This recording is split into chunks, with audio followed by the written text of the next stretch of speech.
depuis quelques années maintenant. Et je vais vous parler de l'aluminium.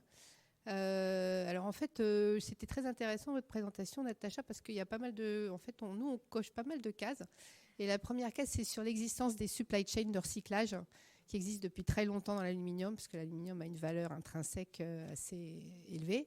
Et aujourd'hui, il faut savoir que 75% de l'aluminium qui est aujourd'hui qui a été produit depuis que l'aluminium existe, 75% de l'aluminium il est encore en utilisation aujourd'hui, en fait, grâce au recyclage et grâce aussi à sa durée de vie, mais tout compris, en fait, on continue d'utiliser de l'aluminium qui a été produit depuis le départ, donc il y a plus de 100 ans maintenant, avec les procédés, entre autres, d'ailleurs, inventés par des Français, puisqu'on est en train de promouvoir la France, après tout, voilà. Donc moi, ça fait un petit moment, en fait, que je fais j'étais plutôt un background marketing, business, et dans l'aluminium en particulier, mais je pense que c'est dans le cas de beaucoup d'entreprises, on travaille avec énormément de monde. Donc, je travaille effectivement beaucoup avec les achats.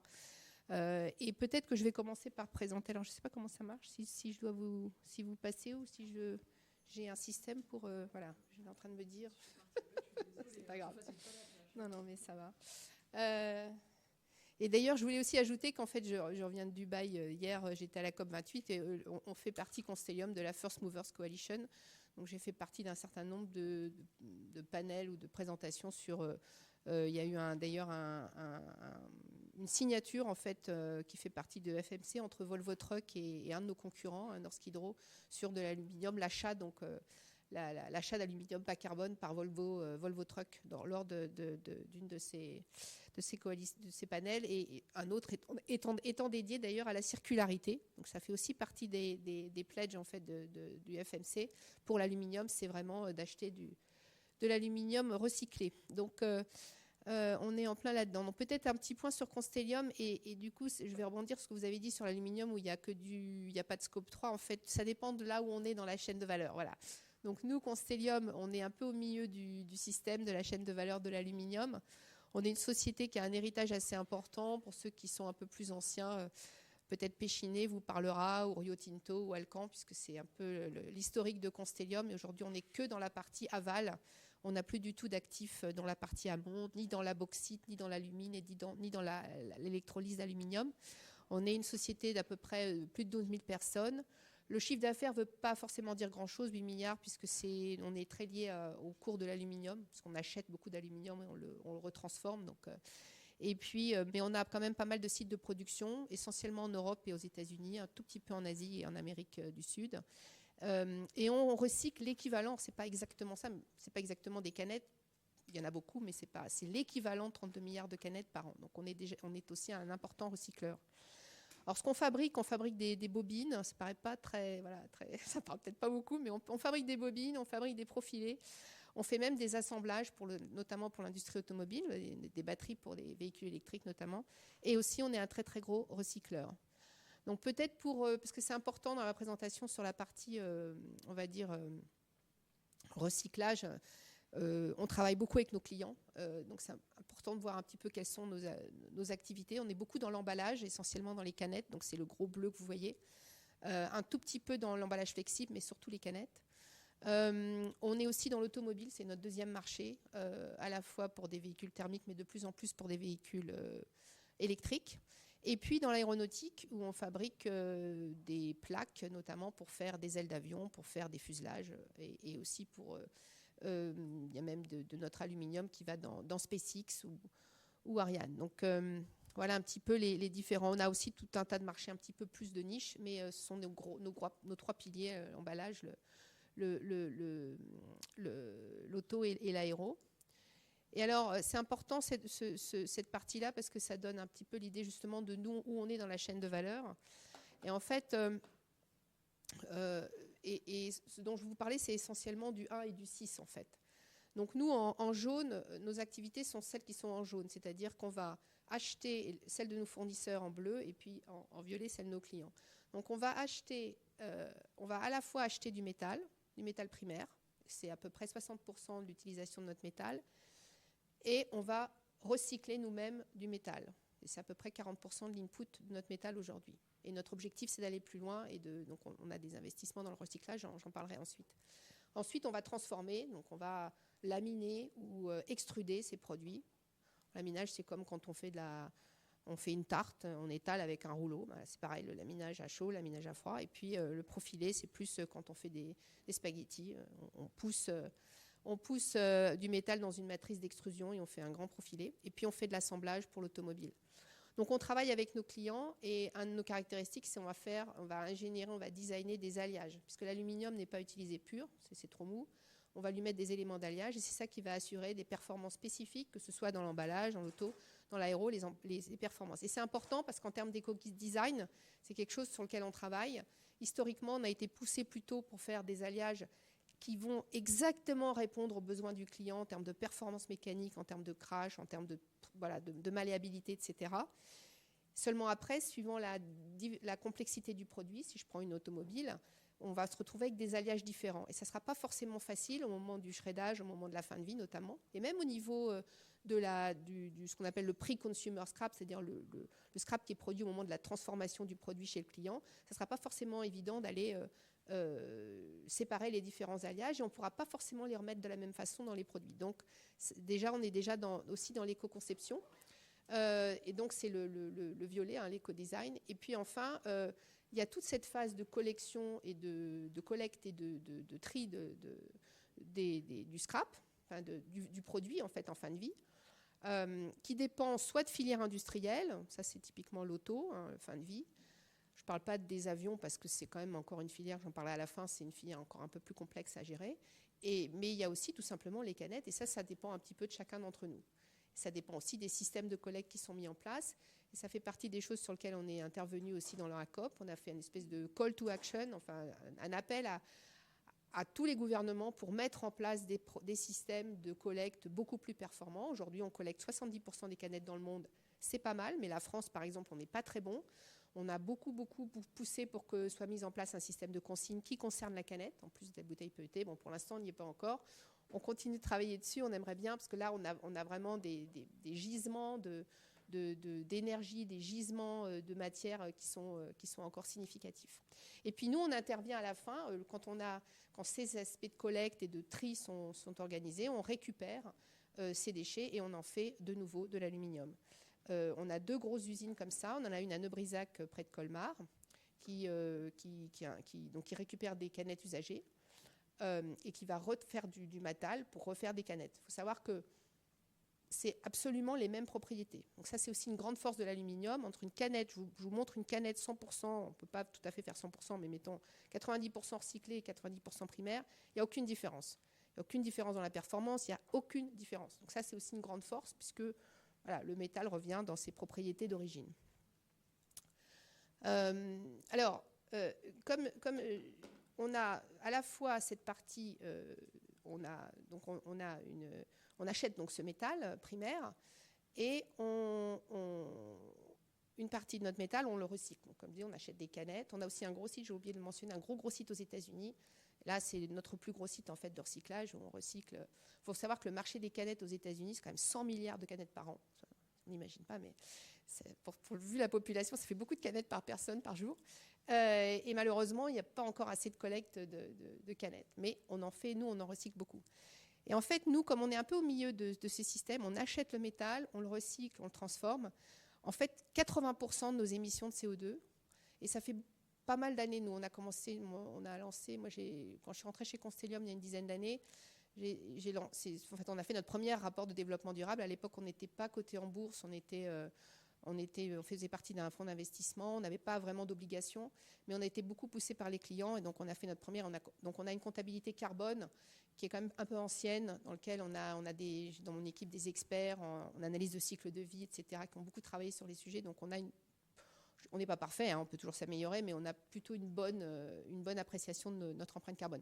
Donc on a 80% de nos émissions qui viennent donc c'est à peu près 7 millions de tonnes chez nous, qui viennent du scope 3. Donc c'est le métal qu'on achète. Alors c'est en gros de l'aluminium, mais on achète aussi des éléments d'alliage, le magnésium, qui a une très forte empreinte carbone, notamment par rapport à l'aluminium encore plus. Et puis on a 20%, c'est notre scope 2, et notre scope 1. Donc le gros, c'est quand même le scope 1 dans les 20%, parce que quand on fait du recyclage, aujourd'hui, c'est essentiellement des fours qui fonctionnent au gaz. On a quelques fours électriques. Suivant les types, dans la chaîne de recyclage, on a des fours de cyclage, des fours de maintien, on a des fours qui forment la plaque qui ensuite va être utilisée en transfo.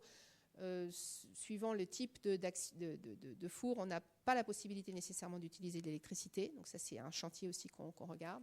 On regarde aussi l'hydrogène, mais c'est vrai que c'est 20%. Donc c'est vrai que tout ce qu'on peut faire sur les 80%, ça va avoir un impact beaucoup plus fort, y compris vis-à-vis de nos clients qui demandent des produits bas carbone, notamment Volvo, par exemple, qui nous dit moi, je voudrais X tonnes de CO2 par an, par tonne de produits que vous nous envoyez.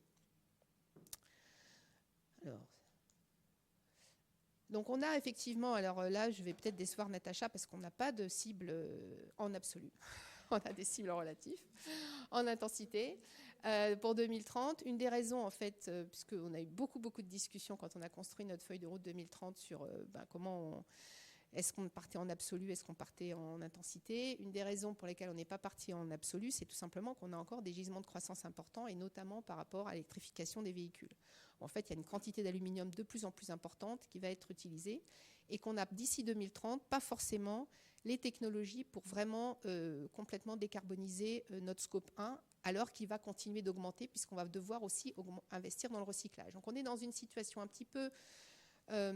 peu paradoxale, où on nous demande de produire plus avec moins de CO2 sur tous les scopes, alors que fondamentalement, si on veut réduire notre scope 3, en fait, pour l'instant, la seule solution, c'est d'augmenter le scope 1. Alors la proportion, vous verrez, fait que ça reste intéressant pour l'ensemble de la planète, mais d'un point de vue du scope individuel de l'entreprise, ce n'est pas forcément évident. Donc on s'est donné comme objectif de réduire de 30% par tonne de shipment, de produits vendus, l'ensemble du scope 1, scope 2, scope 3. Mais on s'est aussi donné comme objectif uniquement scope 1, scope 2. Et ça, c'est quelque chose sur lequel moi j'ai beaucoup intervenu, parce que c'est un peu facile, on a beaucoup de clients qui nous disent moi c'est le scope 3, donc allez-y, hein, faites ce que vous avez à faire, et puis moi pas forcément, c'est moins important. Donc c'est aussi en interne, c'est aussi un sujet, parce que les gens disent nous, ce qui compte c'est le scope 3, on va travailler sur le scope 3. C'est pas très crédible quand même de se dire je travaille que sur le scope 3 et mon scope 1 et scope 2, voilà, je les laisse tels quels. Donc il y a aussi un travail en interne, et puis ça motive quand même les troupes, et notamment la R&D, parce que ça c'est quand même quelque chose qu'on contrôle. Le scope 3, notamment l'amont des fournisseurs, enfin les fournisseurs de métal, c'est moins évident, je vais en parler, parce qu'on est, nous, dans la chaîne, on est relativement petit par rapport à des gros fabricants d'aluminium qui ont on est un petit client, on va dire, de ces gros fournisseurs. Donc c'est de grosses compagnies minières. Hier, pour vous donner une idée, nous on achète en tout, on a besoin on vend l'équivalent d'1,5 million de tonnes de métal. J'étais à Dubaï et j'ai eu la chance de visiter un gros smelter d'aluminium qui appartient à Emirates Global Aluminium. Ils produisent 1,3 million de tonnes, rien que sur ce site. Voilà. Donc, ça vous donne une idée un petit peu on n'en est pas sur les mêmes échelles. Donc, en fait, c'est un peu le cœur du sujet, ce slide, puisqu'en fait, ça donne une idée de l'importance du recyclage, la comparaison entre l'empreinte carbone du produit recyclé et l'empreinte carbone de l'aluminium primaire. En fait, aujourd'hui, le monde de l'aluminium, c'est à peu près 1 milliard de tonnes de CO2 par an. Et c'est à peu près une empreinte carbone par tonne d'aluminium produit, tout compris. Alors là, je prends cradle to gate, c'est-à-dire je prends la bauxite, parce que l'aluminium est produit d'abord à partir de bauxite. On enlève tout un tas de choses dont on n'a pas besoin, le fer, les métaux lourds, etc. On produit ce qu'on appelle de l'alumine. Et l'alumine, c'est essentiellement de l'oxygène et de l'aluminium. Et à travers le procédé d'électrolyse, qui est un des brevets français en l'occurrence, on enlève l'oxygène et on va le coller au carbone. Voilà. Donc on va faire du CO2. Donc ça, c'est un des byproducts de l'aluminium quand on fait de l'électrolyse, c'est le CO2. Et pour ça, on va envoyer une quantité énorme d'électricité. Et suivant l'origine de l'électricité, si c'est du charbon, si c'est du gaz, si c'est du nucléaire, etc., on n'a pas la même empreinte. Donc, je ne sais pas pourquoi c'est revenu là. Voilà. Donc au final, en moyenne, on va dire la moyenne mondiale, c'est 15. Enfin, j'ai vu 15, j'ai vu 17, mais on est dans ces ordres de grandeur-là. 15 tonnes de CO2 par tonne. En Europe, si on n'est que sur base charbon, notamment en Chine, puisque Chine représente 50% de la production d'aluminium dans le monde, et c'est essentiellement sur base charbon, on est plutôt à 20 tonnes. En Europe, on est plutôt en production, hein, on est plutôt à 6-7 tonnes, parce qu'on a pas mal de nucléaire, notamment, on a pas mal d'hydroélectricité pour les smelters norvégiens et islandais. Et puis, je ne sais pas pourquoi il veut absolument me revenir là. Il ne veut pas me laisser sur ce slide. Bon, c'est pas grave. Et du coup, on est obligé, on n'a pas assez de production en Europe, donc pouvoir produire, on est obligé d'importer de l'aluminium. Donc, c'est à peu près 10 tonnes, l'aluminium qui est importé.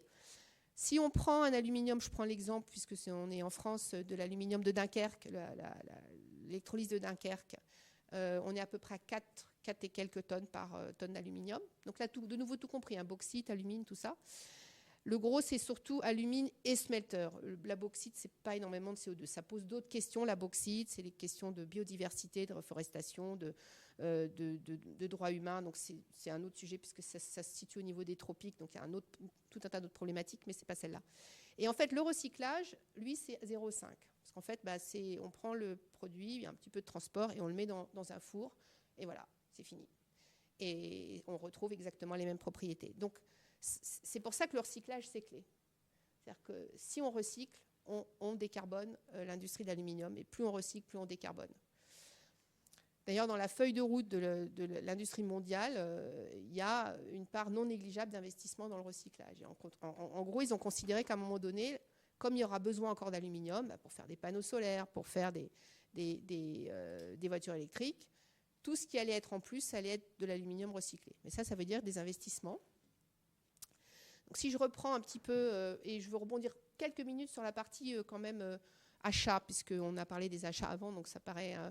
donc nous, cette partie primaire, dans notre feuille de route, on considère que nos fournisseurs vont se décarboner, vont devoir se décarboner, mais que nous aussi, on va faire un effort supplémentaire en achetant du métal bas carbone. C'est pour ça qu'on s'est joint à la First Movers Coalition.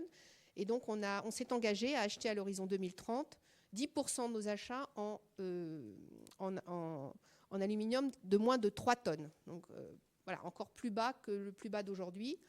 Et là, ça suppose en fait qu'il y a une technologie qui est en train d'être mise au point aujourd'hui par Alcoa et Rio Tinto, que Natacha a mentionné, qui s'appelle ELYSIS, qui est ce qu'on appelle l'anode inerte. Et l'anode inerte, en fait, ça consiste à faire cette procédé d'électrolyse où on va enlever l'oxygène de l'alumine, on va le mettre...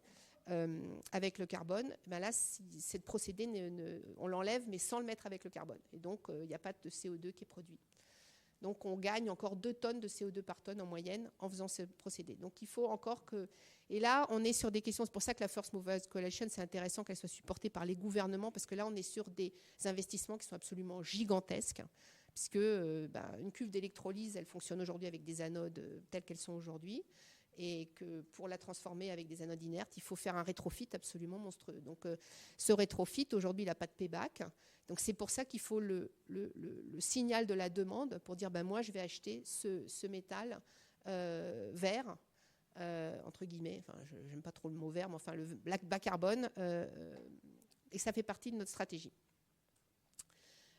Et puis, bien sûr, il y a toute la partie sur laquelle on travaille pour notre scope 1, qui est nos prochains fours. Est-ce qu'ils vont être au gaz? Est-ce qu'ils vont être à l'hydrogène? Est-ce qu'ils vont être au torche à plasma? Enfin, on a tout un projet R&D pour regarder toutes les étapes, avec probablement des étapes successives. On peut commencer par ce qu'on appelle les brûleurs génératifs, ou alors les oxyburners. Donc, on brûle que de l'oxygène. Ça évite d'utiliser trop de gaz. Donc, on a toute une feuille de route pour dire on va commencer par là, puis ensuite là, etc. Et le cercle vertueux du recyclage, donc Natacha parlait tout à l'heure des relations avec les clients. En fait, ils se travaillent avec les clients. Donc nous, depuis très longtemps, en fait, sur la canette, par exemple, on récupère les chutes de nos clients et on les remet dans nos fours. Et en fait, ce sont des contrats doubles. On vend aux clients ce qu'on appelle le can stock, c'est-à-dire des bobines pour faire leurs canettes, et on leur achète ce qu'on appelle le squelette, c'est-à-dire une fois qu'on a enlevé les canettes de la bobine, enfin, on a enlevé les petits ronds là pour faire les canettes, on récupère le squelette Donc c'est une boucle qui marche très bien. Ça suffit pas. L'autre boucle, c'est bien sûr avec la fin de vie. Donc ça veut dire la collecte. Ça veut dire qu'on travaille avec de plus en plus, on travaille en amont pour voir comment on peut récupérer des canettes du bac jaune. On a des expérimentations avec Citeo. On achète directement, en l'occurrence des canettes qui viennent de consignes dans les pays du Nord. Donc ça, c'est un peu absurde. Et c'est vrai qu'on aimerait bien acheter des canettes consignées françaises, parce que là, en plus, on a un site alsacien, ce serait en plus du 100% français. Mais aujourd'hui, ce qui sort du bac jaune, c'est pas possible. On peut pas le mettre dans nos fours. Il y a trop d'organique, il y a trop d'impuretés, il y a trop d'autres alliages. On peut pas le mettre. Donc, on aimerait bien créer cette boucle vertueuse avec les canettes plus consignées, on va dire, en Europe. Et puis, ce qui reste encore à construire, c'est la partie auto, qui est en construction, dans les deux cas, c'est-à-dire la partie, donc nous, on vend des bobines ou des feuilles qui vont ensuite être embouties par le constructeur pour faire des portes, des capots, et quand vous emboutissez une porte, vous en enlevez à peu près 40%.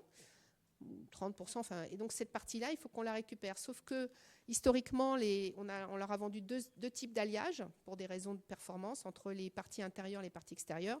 Et donc, ils n'ont pas forcément les moyens de les trier sur leur ligne. Donc, il y a tout un travail pour les trier et de façon à ce qu'on puisse récupérer et refaire des portes. Et là aussi, les contrats sont encore en gestation parce que les clients ont l'habitude de gérer les scraps. C'est un autre département. Il y a les ventes, il y a les achats et les scraps. Donc, c'est chez le client, en fait, que c'est deux domaines complètement différents. Et donc, nous, on essaye de rassembler les morceaux pour dire, non, mais on voudrait avoir un système complet où on vous vend la bobine et vous, on récupère les déchets de votre porte, par exemple. Et puis, enfin, l'aéro. Alors là, l'aéro, c'est encore plus, c'est plus long terme parce que l'aéro, il y a beaucoup d'alliages différents dans un avion. On a développé des alliages en plus un peu plus sophistiqués parce que la partie usage est quand même très forte. J'en parlerai un petit peu après. Donc là, ça reste encore c'est en construction. Donc voilà un petit peu la partie.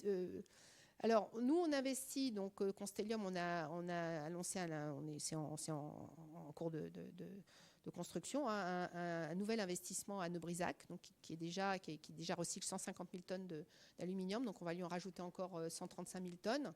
Ça va nous faire gagner à peu près en scope 3 400 000 tonnes de CO2. Donc voilà, on est sur, comme je vous dis, on est 7 millions en scope 3, 7 millions de tonnes. Donc 400 000, c'est quand même pas négligeable. C'est un gros investissement. Et on a aussi, alors c'est intéressant parce qu'en fait, on se préoccupe, donc nous on fait partie depuis sa création, puisqu'on était dans les 6 premières entreprises qui ont participé à un truc qui s'appelle l'Aluminium Stewardship Initiative, donc qui est un standard volontaire pour produire l'aluminium selon des normes responsables. Et donc on s'est engagé dans ce standard. On a notre usine de Neubrisac qui est certifiée. Et donc il y a des engagements notamment pour protéger la biodiversité. En plus, on a la loi française qui est aussi très contraignante aussi sur. Donc, on est un peu dans ce dilemme. Nous, on a besoin. Il se trouve qu'on a un terrain assez important avec des forêts sur ce site historique. Et on a dû, pour pouvoir faire cette usine de recyclage, on a dû couper des arbres. Et donc, on s'est engagé à ne pas toucher à une autre partie de notre site pendant un certain nombre, je crois que c'est 100 ans. On nous a demandé on a travaillé sur le fait de recréer la zone humide qu'on enlevait en mettant Donc on est aussi dans ces choix et ces alternatives, des dilemmes parfois entre on veut pas toucher à la biodiversité, ou en tout cas on veut en faire le mieux possible, mais en même temps en faisant du recyclage, on gagne beaucoup de CO2, donc c'est pas toujours facile. Donc là en l'occurrence, on a fait les choses. Le dilemme n'était pas si important puisqu'on avait largement la place de faire ce qu'il fallait faire pour protéger cette biodiversité. Mais ça peut être une question notamment pour les mines de bauxite. Ça, c'est vraiment une grosse question. Comme la bauxite, c'est quelque chose qui est à la surface, vous devez enlever beaucoup d'arbres pour aller extraire. Qu'est-ce que vous replantez après? Comment vous le replantez? Est-ce qu'il y a des endroits où on ne devrait jamais aller? Donc ça, ce sont des discussions qui ont eu lieu dans le cadre du standard. De l'élaboration du standard. Ils n'ont pas toujours d'ailleurs les réponses. Donc, je parlais de la canette. Donc ça, c'est vraiment un exemple où on peut gagner énormément en termes dans la décarbonation de l'aluminium et en partie de Constellium, mais vraiment, c'est global. Parce qu'en fait, c'est entièrement recyclable. Elle garde comme je vous disais, elle garde les propriétés. Les propriétés sont conservées. On gagne 90-95 le pourcentage de CO2. On a des solutions techniques pour les recycler, on a une filière pour les recycler. Il faut investir. Voilà, donc ça c'est important, il faut investir. Et Il y a un petit peu d'éco-design de nouveau. Alors, c'est globalement un emballage extrêmement optimisé, la canette. Hein. Bon, il y a un tout petit peu de vernis, c'est que de l'alu. Les parois ont été réduites historiquement c'est l'équivalent d'un cheveu, hein, la paroi d'une canette, donc c'est extrêmement optimisé. On peut encore faire mieux, on travaille dessus, parce qu'il y a le couvercle et le corps. Donc en fait la canette, elle arrive chez le Coca-Cola, elle arrive avec 2 flux différents, le corps, le couvercle. Le corps est rempli et ensuite le couvercle est serti par-dessus. D'ailleurs, ce qui donne une efficacité redoutable parce qu'en termes de remplissage, c'est extrêmement rapide. Vous n'avez pas un goulot, c'est un rond ouvert comme ça. Donc, on peut encore faire mieux parce que la canette, donc le corps et le couvercle sont 2 alliages différents. On est en train de regarder comment on peut optimiser ça de façon à intégrer encore plus de scrap dedans. Donc, je mentionnais ce call to action. Donc, on a lancé ça à la COP, de regarder comment on pourrait avoir à 80% de taux de recyclage en 2030, sachant qu'on est à 70% aujourd'hui et 100% en 2050. Une des solutions, ça reste quand même la consigne. Ce n'est pas la seule, mais ça reste la consigne. Les véhicules en fin de vie, donc ça, c'est un autre sujet. Alors, le graphe n'est pas très clair, hein, j'avoue. Bon, donc, oubliez le graphe. En gros, aujourd'hui, le véhicule en fin de vie, il arrive au shredder. Et puis là, tout est mélangé. Voilà. Ce qui va sortir de là pour l'aluminium. Donc l'aluminium peut être séparé. Hein, il y a les courants de Foucault, il y a tout ce qu'il faut pour séparer l'aluminium, mais ça va être quand même un gros mélange d'alliages. Et donc la seule chose qu'on peut en faire aujourd'hui, c'est ce qu'on appelle des produits de moulage pour faire par exemple des blocs moteurs. Alors il y a un petit problème, et c'est un peu la pente qu'on voit. Le bloc moteur, il n'a pas le vent en poupe avec l'électrification. Donc probablement, à un moment donné, le fait que tous ces éléments qui étaient ce qu'on appelle les éléments courroyés au moment de leur production, les portes, qui sont des alliages sophistiqués, ils vont atterrir dans le bloc moteur et ils ne pourront pas revenir en arrière. Une fois qu'ils sont dans le bloc moteur, ils sont dans le bloc moteur ad vitam aeternam. Ça pourra refaire des blocs moteurs, mais c'est tout. Donc il y a vraiment l'idée de faire de l'upcycling. Et pour ça, il faut qu'on travaille sur vraiment le tri, notamment. Le démontage, enfin le démantèlement, éventuellement le tri. Donc c'est vraiment, nous on travaille. Donc, quand on parle de partenariat, on travaille avec les entreprises qui font du démantèlement, les traders de déchets, mais pas les traders, vraiment ceux qui sont dans le waste management, hein, pour regarder quelle est la meilleure stratégie. Est-ce qu'il faut enlever la porte ou est-ce qu'il faut tout shredder d'un coup? Il y a des nouvelles technologies qui sont apparues avec le laser, notamment le laser induce. Donc, on arrive à séparer les alliages. Donc, ça, c'est quand même très intéressant, mais avec des vitesses qui sont très faibles aujourd'hui. Donc, économiquement, ce n'est pas évident encore que ce soit rentable. Et puis après, il y a la séparation des alliages. Donc là, je parle des alliages 5000, 6000. Ça dépend du taux de magnésium qu'on a dedans, qui sont les 2 principaux alliages qu'on utilise dans l'industrie de l'auto.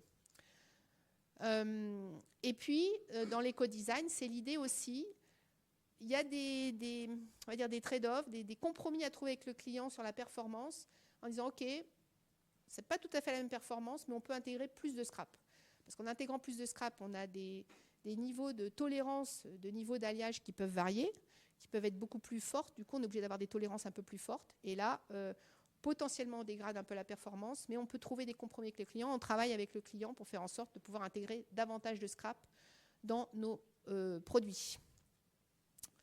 Alors, pour l'aviation, c'est un peu différent, l'aviation. J'en parle un peu rapidement parce que, bon, alors, je ne sais pas si je vais y arriver jusqu'au bout. Il va falloir que je clique beaucoup. Voilà.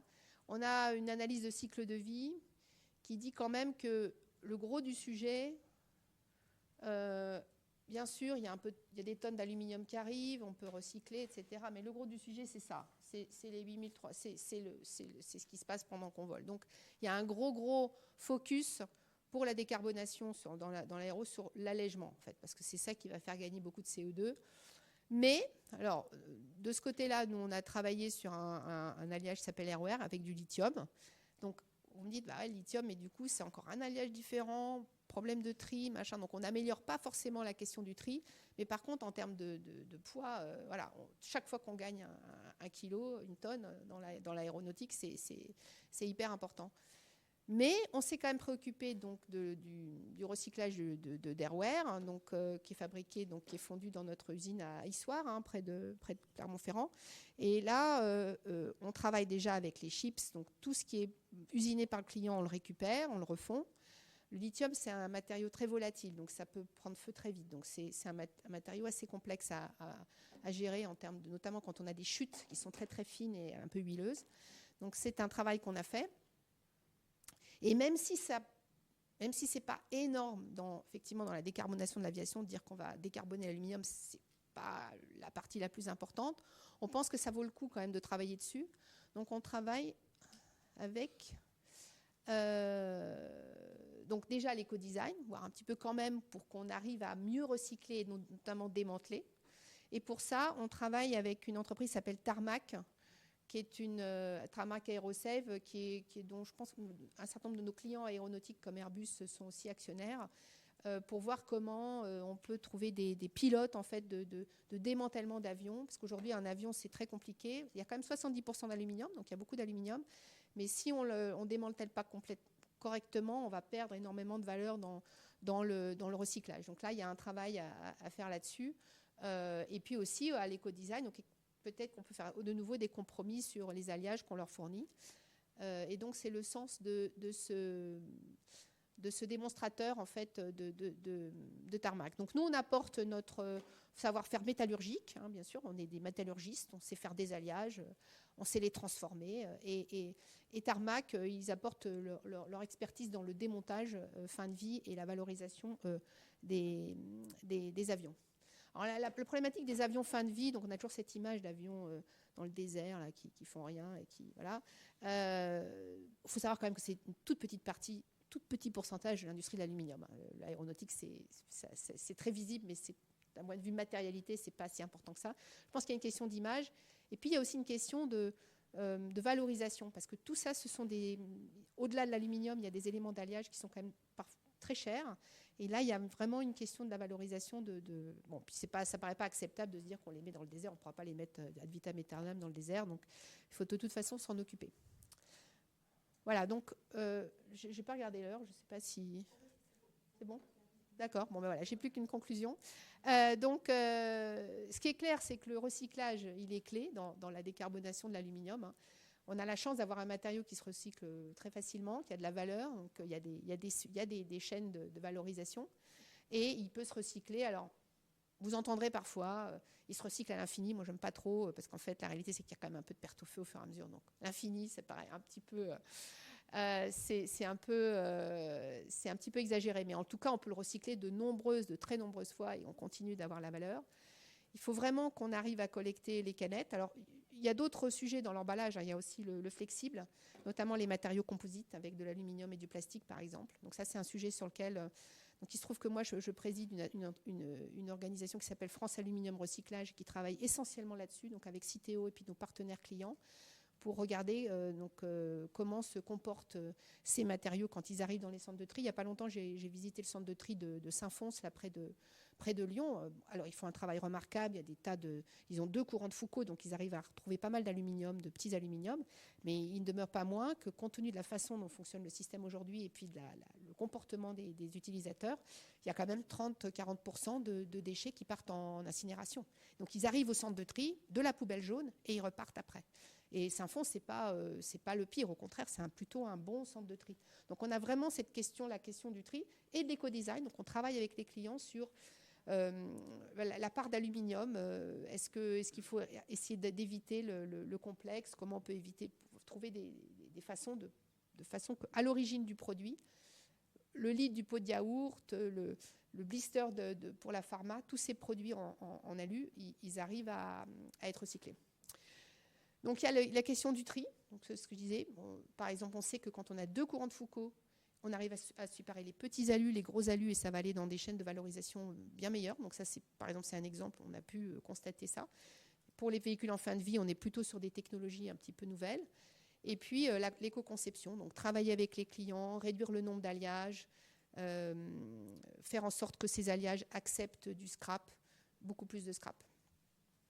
Et puis enfin, investir, parce qu'après, derrière, il va falloir quand même des machines et des fours pour recycler tout ça. Et ce qui nous attend, ce sont des investissements gigantesques, en fait, pour qu'on puisse remplacer progressivement une partie de l'aluminium primaire. Alors, j'ajouterais qu'on ne remplacera pas jamais l'aluminium primaire, complètement, pour tout un tas de raisons.